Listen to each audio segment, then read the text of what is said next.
ಕೃಷ್ಣ ಅವರು ಇನ್ನೆಲ್ಲ ಸದಾಶಿವನಗರದ ನಿವಾಸದಲ್ಲಿ ಕೊನೆಯುಸಿರೆಳೆದಿದ್ದಾರೆ. ಹಲವು ದಿನಗಳಿಂದ ಅನಾರೋಗ್ಯದಿಂದ ಬಳಲ್ತಾ ಇದ್ರು. ಶ್ವಾಸಕೋಶ ಸಮಸ್ಯೆಯಿಂದ ಬಳಲ್ತಾ ಇದ್ರು ಎಸ್.ಎಂ. ಕೃಷ್ಣ ಅವರು. 6 ತಿಂಗಳಿಂದ ಕೂಡ ಚಿಕಿತ್ಸೆಯನ್ನ ಪಡೆದುಕೊಳ್ತಾ ಇದ್ರು. ದೇಶ ಕಂಡ ಧೀಮಂತ ರಾಜಕಾರಣಿ ಎಸ್.ಎಂ. ಕೃಷ್ಣ ಅವರು ವಿಧಿವಶರಾಗಿದ್ದಾರೆ. ಪತ್ನಿ ಹಾಗೂ 2 ಮಕ್ಕಳನ್ನ ಅಗಲಿದ್ದಾರೆ. ಮಧ್ಯರಾತ್ರಿ ಸದಾಶಿವ ನಗರದಲ್ಲಿರುವಂತಹ ನಿವಾಸದಲ್ಲಿ ನಿಧನ ಹೊಂದಿದ್ದಾರೆ. ವಯೋಸಹಜ ಕಾಯಿಲೆಯಿಂದ ಬಳಲ್ತಾ ಇದ್ರು ಎಸ್.ಎಂ. ಕೃಷ್ಣ ಅವರು. ಮೊದಲು ವೈದೇಹಿ ಆಸ್ಪತ್ರೆಗೆ ಚಿಕಿತ್ಸೆ ಕೂಡ ಪಡಿಸೋದಕ್ಕೆ ದಾಖಲು ಮಾಡಲಾಗಿತ್ತು. ದೇಶ ಕಂಡಂತಹ ಧೀಮಂತ ನಾಯಕ ಪತ್ನಿ ಹಾಗೂ 2 ಮಕ್ಕಳನ್ನ ಬಿಟ್ಟು ಇವತ್ತು ವಿಧಿವಶರಾಗಿದ್ದಾರೆ.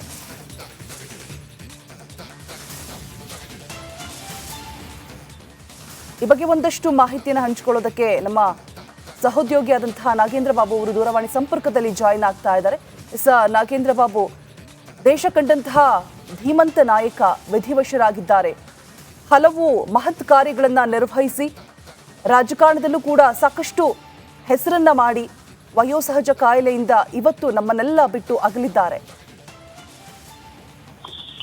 ಹೌದು, ನಿಜಕ್ಕೂ ಕೂಡ ಇದು ಒಂದು ರೀತಿಯಲ್ಲಿ ರಾಜಕೀಯ ವಲಯದಲ್ಲಿ ಒಂದು ಕೆಟ್ಟ ಸುದ್ದಿ ಅಂದ್ರೂ ಕೂಡ ತಪ್ಪಾಗುತ್ತಿಲ್ಲ. ಯಾಕೆಂತಂದ್ರೆ ಎಸ್.ಎಂ. ಕೃಷ್ಣ, ಸೋಮನಹಳ್ಳಿ ಮಲ್ಲಯ್ಯ ಕೃಷ್ಣ ಅನ್ನುವ ಅವರು ಕರ್ನಾಟಕದ ಹಿರಿಯ ಮುತ್ಸುದ್ದಿ, ರಾಜಕೀಯ ಮುತ್ಸುದ್ದಿ. ಒಂದು ರೀತಿಯಲ್ಲಿ ಹಳೆ ಮೈಸೂರು ಭಾಗದಲ್ಲಿ ಒಬ್ಬ ಧೀಮಂತ ನಾಯಕನಾಗಿ ಗುರುತಿಸಿಕೊಂಡಿದ್ದಂಥವ್ರು. ನಂತರ ಇಡೀ ದೇಶಕ್ಕೆ ಅವರ ಖ್ಯಾತಿ ಕೂಡ ಪಸರಿಸುತ್ತೆ. ಅಂದ್ರೆ ಕೇಂದ್ರ ವಿದೇಶಾಂಗ ಸಚಿವರಾಗಿ ಅವರು ಕಾರ್ಯವನ್ನು ನಿರ್ವಹಿಸಿದ್ದು, ಜೊತೆಗೆ ಮಹಾರಾಷ್ಟ್ರದಲ್ಲಿ ಅಲ್ಲಿನ ರಾಜ್ಯಪಾಲರಾಗಿ ಕೂಡ ಅವರು ಕಾರ್ಯವನ್ನ ನಿರ್ವಹಿಸಿದ್ದು ಕೂಡ ಈಗ ನಾವು ಇಲ್ಲಿ ನೆನಪಿಸ್ಕೊಳ್ಬೇಕಾಗತ್ತೆ. ಪ್ರಮುಖವಾಗಿ ರಾಜ್ಯದಲ್ಲಿ ಅವರು ಮುಖ್ಯಮಂತ್ರಿಯನ್ನಾಗಿ ಅವರು ಕಾರ್ಯವನ್ನು ನಿರ್ವಹಿಸಿದಂತ ಸಂದರ್ಭದಲ್ಲಿ ಸಾಕಷ್ಟು ಅಭಿವೃದ್ಧಿ ಯೋಜನೆಗಳನ್ನ ತಂದಿದ್ದು. ಈ ಬೆಂಗಳೂರು ಮೈಸೂರು ಈಗ ಎಕ್ಸ್ಪ್ರೆಸ್ ಹೈವೇ ಏನಿದೆ, ಅದಕ್ಕಿಂತ ಮುಂಚೆ ಒಂದು ಮೈಸೂರು ಬೆಂಗಳೂರು ಒಂದು ಹೈವೇ ಇತ್ತು. ಆ ಒಂದು ಹೈವೇಯಲ್ಲಿ ಅದನ್ನ ತರುವಂತಹ ಖ್ಯಾತಿ ಕೂಡ ಎಸ್.ಎಂ. ಕೃಷ್ಣ ಅವರಿಗೆ ಹೋಗುತ್ತೆ. ಪ್ರಮುಖವಾಗಿ ಅವರು ಸಾಕಷ್ಟು ಸಾಧನೆಗಳನ್ನ ಮಾಡಿದಂತವ್ರದ್ದು ರಾಜಕೀಯ ವಲಯದಲ್ಲಿ ಎಸ್.ಎಂ. ಕೃಷ್ಣ ಅವರಂದ್ರೂ ಕೂಡ ತಪ್ಪಾಗೋದಿಲ್ಲ. ನೋಡಿ, ಪ್ರಮುಖವಾಗಿ ಅವರು ಮಂಡ್ಯ ಜಿಲ್ಲೆಯವರು, ಕರ್ನಾಟಕದ ಮಂಡ್ಯ ಜಿಲ್ಲೆಯವರು.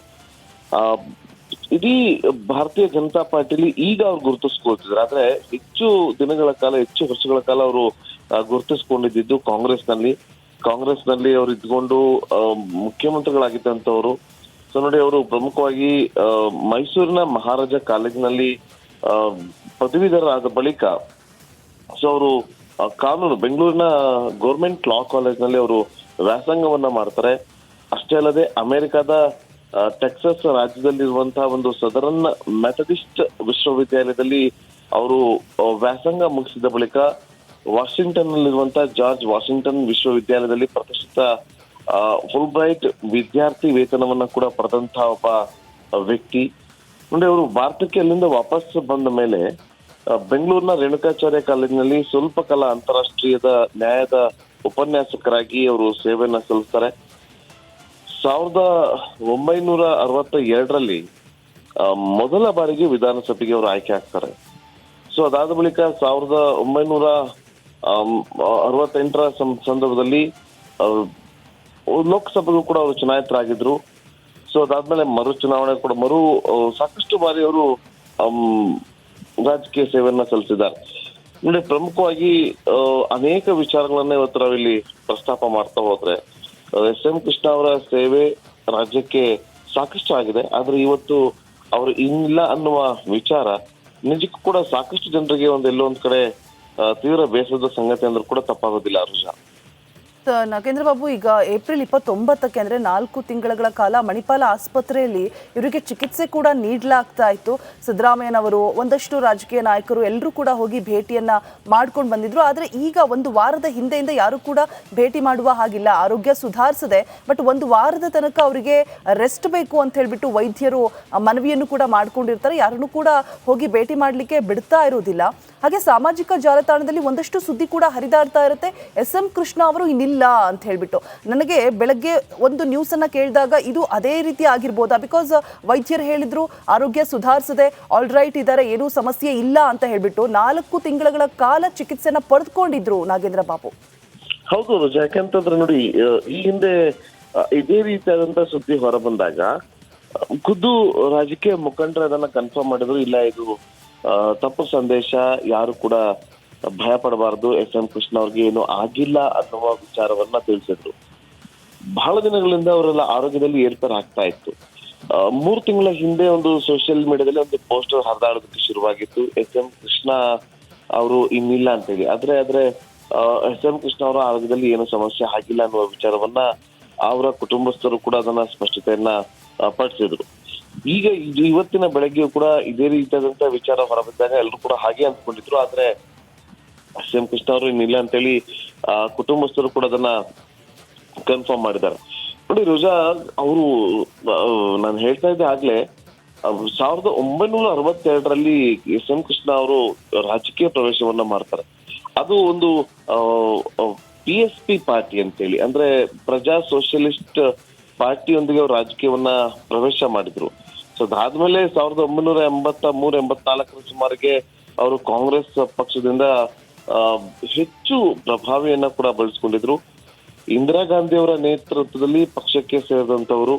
ಅದಾದ್ಮೇಲೆ 84-85 ನಡುವೆ ರಾಜೀವ್ ಗಾಂಧಿ ಅವರೊಂದಿಗೆ ಪಕ್ಷದಲ್ಲಿ ಸೇವೆಯನ್ನ ಸಲ್ಲಿಸಿದಂತವರು. 1999-2004 ಕೂಡ ಕರ್ನಾಟಕದ 16ನೇ ಮುಖ್ಯಮಂತ್ರಿಯಾಗಿ ಕೂಡ ಅವರು ಸೇವೆಯನ್ನ ಸಲ್ಲಿಸಿದ್ರು. ಇನ್ನು ಮನಮೋಹನ್ ಸಿಂಗ್ ಅವರು ಪ್ರಧಾನಿಯಾಗಿದ್ದಂತ ಸಂದರ್ಭದಲ್ಲಿ ಯುನೈಟೆಡ್ ಪ್ರೋಗ್ರೆಸಿವ್ ಅಲಯನ್ಸ್ ಅವಧಿಯಲ್ಲಿ ಅವರು ವಿದೇಶಾಂಗ ವ್ಯವಹಾರಗಳ ಸಚಿವರಾಗಿದ್ರು UPA ಗವರ್ಮೆಂಟ್ ಅಲ್ಲಿ.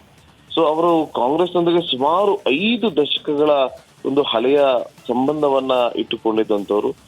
ಈಗ ಬಿಜೆಪಿಯಲ್ಲಿ ಗುರುತಿಸ್ಕೊಂಡಿದ್ದಾರೆ. ಅಂದ್ರೆ ಒಂದು ಕಳೆದ 5-6 ವರ್ಷಗಳಿಂದ SM ಕೃಷ್ಣ ಅವರು ಬಿಜೆಪಿಯಲ್ಲಿ ಅವರು ಗುರುತಿಸ್ಕೊಂಡಿದ್ರು. ನೋಡಿ, ಇನ್ನೊಂದು ಬಹಳ ಪ್ರಮುಖವಾದಂತ ವಿಚಾರ ಅಂತಂದ್ರೆ ಕ್ಯಾಪ್ಟನ್ ಅರ್ಜುನ್ ಕೊಂದಿದ್ದು ಯಾರು? ಅವ್ರ ನರೇಟಿವ್ ಎಲ್ಲಿ ತಂದಿಟ್ಟಿದ್ದಾರೆ ಅಂತಂದ್ರೆ ಸಂಪತ್ತನ್ನ ಹಂಚಿಬಿಡೋದು ಅಂತ. ಇದು ಸ್ಟುಡಿಯೋ ಟಿಪ್ಪು ಜಯಂತಿ ಮಾಡಕ್ಕೆ ಅವ್ರಿಗೆ ಖಂಡಿಸಿದ್ರು. Very nice. ಯಾರು ತಪ್ಪು ಮಾಡಿರೋದಿಲ್ಲಿ? ಓಲೈಕೆ ಹೇಳಿಕೆ ಇದು ಅಂತ ಹೇಳಿ ಯಾಕೆ ಪರಿಗಣಿಸಬಾರದು? I.N.I. ಇದು ವೇದಿಕೆ, ಇದು ಫೋಟೋ ಎಲ್ರಿಗೂ ಒಂದು ಟೈಮ್ ನಿಮ್ಮ ಸಮಯ ಮುಗಿದಿದೆ. ಅವ್ರು ಹೇಳಕ್ಕಿಂತ ಮುಂಚೆನೆ ಹೇಗೆ ಪ್ರತಾಪ್ ಸಿಂಹ ಪಾಸ್ ಕೊಟ್ಟಿದಂತ ಆಗ್ಲಿ ಡಿಕ್ಲೇರ್ ಆಗೋಗಿತ್ತು ಅಂತ ನನಗೊಂದು ಡೌಟ್ ಬಂತು. ಸಾಕು ನಿಲ್ಸಿ, ಸಾಕು ನಿಲ್ಸಿ. ಕೆಟ್ಟ ಪದ ಬಳಕೆ ಕಾಂಪಿಟೇಷನ್ ಇಟ್ಟಿಲ್ಲ ನಾವಿಲ್ಲಿ.